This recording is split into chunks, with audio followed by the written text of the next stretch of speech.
शिवरायांची एकंदरीत धाडसी वाटचाल पाहता औरंगजेब महाराष्ट्रात स्वतः येण्यास भीत होता, यात काहीही शंका किंवा आश्चर्य नव्हते. परंतु आता महाराष्ट्रावर सोडावे तरी कोणाला, या चिंतेत तो होता. दिल्ली दरबारात माणसांचा तसा तुटवडा नव्हता, परंतु शिवाजीच्या हातून पटकन मार खाणार नाही किंवा पळून येणार नाही असा कोणीतरी हवा होता.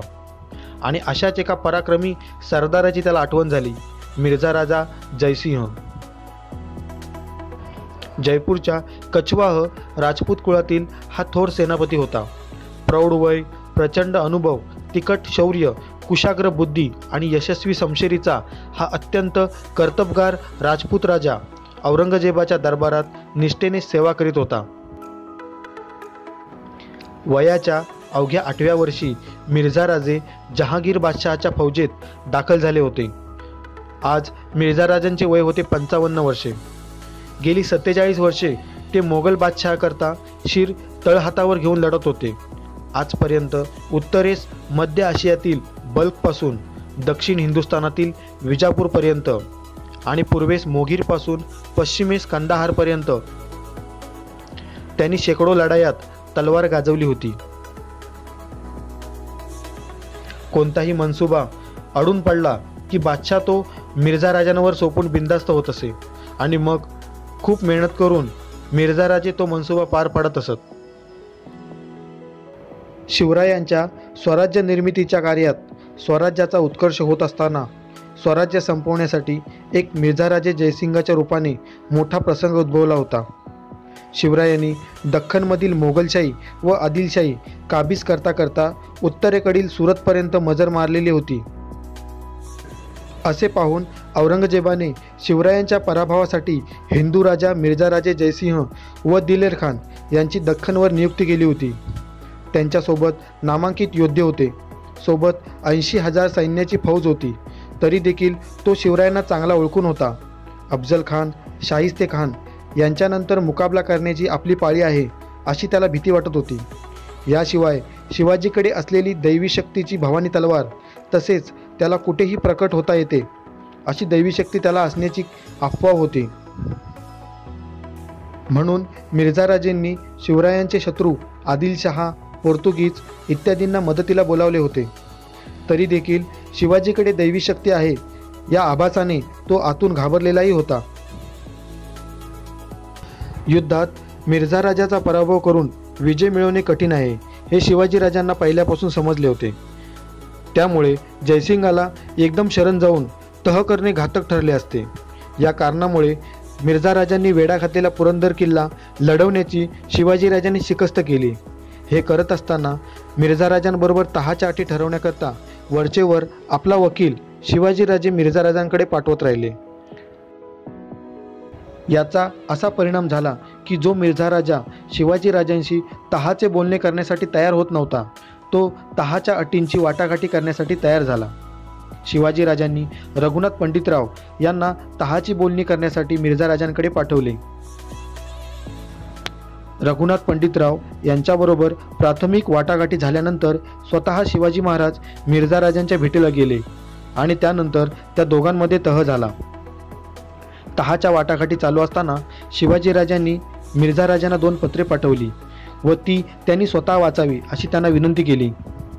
अशा रीतीने मानवी स्वभाव लक्षात घेऊन आणि मिर्झा राजे राजपूत हिंदू आहेत हे जाणून मिर्झा राजांच्या मनात तह करण्याची प्रवृत्ती शिवाजी राजांनी उत्पन्न केली व आपला आणि आपल्या स्वराज्याचा समूळ नाश होण्याचा प्रसंग त्यांनी टाळला. शिवाजी राजांनी मिर्झा राजांना लिहिलेल्या पत्रातील मजकुराचा परिणाम मिर्झा राजांच्या मनावर शिवरायांना हवा तसा झाला. जयसिंग राजा उत्तरेकडून शिवाजी राजांवर स्वारी करण्यासाठी निघाला तेव्हा शिवाजीशी तह करायचा नाही आणि त्याचे उच्चाटन करायचे असा दृढ संकल्प करून आला होता. परंतु त्याचा तो संकल्प डळमळून त्याने शिवाजी राजांशी तह केला. यावरून राजकारणात मिर्झा राजे जयसिंगापेक्षा शिवाजी राजे अधिक सरस होते हे दिसून येते. शिवाजी विरुद्ध विजय मिळाल्यास 91 मनांची सोन्याची साखळी काशी विश्वेश्वरास वाहण्याचा त्याने नवस केला होता. आणि विशेष म्हणजे या लढाईत मिर्झा राजे जयसिंग विजयी व्हावेत यासाठी सासवडच्या ब्राह्मणांनी अनुष्ठाने बसवली होती. व कोटीचंडी यज्ञ केला होता, असे सभासद आपल्या बकरीत नमूद करतो. मिर्झा राजांना 47 वर्षांचा युद्धाचा अनुभव होता. ते शेकडो लढाया लढलेले होते. त्यांना माघार माहीत नव्हती आणि पराभवही माहीत नव्हता. तसेच शिवरायांची कीर्ती ही मिर्झा राजांना माहीत होती, पण स्वराज्यासाठी जमवलेल्या सहकारी सैनिकांचे हकनाक बळी जाता कामा नये. मिर्झा राजांनी जिंकलेले किल्ले व प्रदेश पुन्हा जिंकता येतील, पण युद्धात गमावलेले खंदे सहकारी सैनिक परत मिळवता येणार नाहीत. किल्ले परत मिळवण्यासाठी आपल्या खंद्यावीरांची जिद्द आहे, असा विचार करून शिवरायांनी त्यावेळी पुरंदरचा तह मुत्सद्दीपणाने घडवून आणला होता. शिवाजी राजांच्या स्वराज्याचा नाश करण्यासाठी आलेला मिर्झा राजा जयसिंग एकाएकी वाटाघाटी करण्यासाठी, तह करण्यासाठी का तयार झाला, याला सुद्धा काही कारणे होती. मिर्झा राजांनी मोगल फौजेच्या जोरावर जास्त ताणून धरले असते तर मोगलांच्या विरुद्ध शिवाजी राजांना मदत करण्यासाठी आदिलशहाच्या फौजा सिद्ध होत्या. तसे झाले असते तर मिर्झा राजांना स्वराज्यावर विजय मिळवणे कठीण झाले असते. युद्ध विनाकारण रेंगाळून खर्च मात्र फार वाढला असता. युद्ध रेंगाळले असते तर शिवाजी राजांनी अफजल खानाच्या वेळेला जे साहस केले ते साहस करून निधड्या छातीने मोगल सैन्याला तोंड दिले असते. नवे तशा प्रकारचा बेत राजांनी केल्याची बातमी मिर्झा राजांना समजली होती. पावसाळा जवळ आला होता. एकदा पाऊस सुरू झाला असता तर उत्तर हिंदुस्थानी पोशाखात डामडौल मिरवणाऱ्या मोगली फौजेचे फारच हाल झाले असते. हे लक्षात घेऊन मिर्झा राजे शिवाजी राजांबरोबर तहाच्या वाटाघाटी करण्यासाठी बसले. दिनांक 13 जून 1665 रोजी तहाचा पक्का मसुदा तयार झाला. तह करताना देखील शिवरायांनी कागदी घोडे नाचवलेच. 1665च्या पुरंदरच्या तहात 23 किल्ले मोगलांना दिले तर 12 किल्ले स्वतःकडे ठेवले. पण पुरंदर, वज्रगड, कोंढाणा, खंदकडा, माहुली, भंडारदुर्ग, पळसगड अशी किल्ल्यांची नावे लिहिताना त्यांनी गडांची संख्या वाढवली आणि प्रत्यक्षात मात्र मोगलांच्या हातात काही पडू दिलं नाही. पुरंदर, सिंहगड, लोहगड, माहुली हेच काय ते अतिशय मोक्याचे लढाऊ किल्ले त्यांनी गमावले. पण राजगड, तोरणा, रायगड, प्रतापगड हा स्वराज्याचा गाभा त्यांनी शाबूत राखण्यात यश मिळवले. युद्धात जिंकणं आणि तहात गमावणं हा प्रकार शिवरायांनी होऊ दिला नाही. युद्धातही यश आणि तहातही यश हे शिवरायांना जमून गेलं.